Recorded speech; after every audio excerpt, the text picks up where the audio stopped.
普通人想40歲前財務自由，你就要謹守以下3個步驟。第一步，儲錢。如果你只係個月光族，你就只能夠無限返工放工，悲慘輪迴，乜嘢都做唔到。而普通人儲錢嘅方法都不外乎係用盡一切方式去賺錢以及慳錢。當你有咗儲蓄，就可以進行第二步學習。人係唔會賺到認知以外嘅錢嘅，除咗打工，有好多方法都可以令到你快速致富。投資又好，做生意又好，自媒體又好，揀一個適合你自己嘅方式，俾錢去上堂、聽講座、買書，睇下人哋係點樣透過呢條路做到財務自由。複製人哋已經試驗並成功嘅路，永遠都係事半功倍嘅。當你有本有學咗相關嘅知識，就可以進行第3個步驟：行動。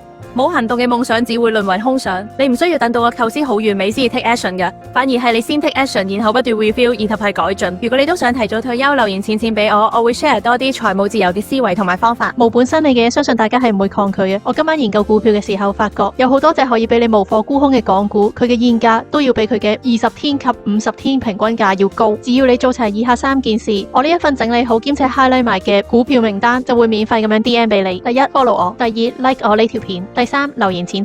至於無貨沽空係啲乜嘢同埋點樣做，請你睇返我上一條片啦。機會唔等人，股價亦都唔等人㗎，即刻行動攞呢份禮物啦！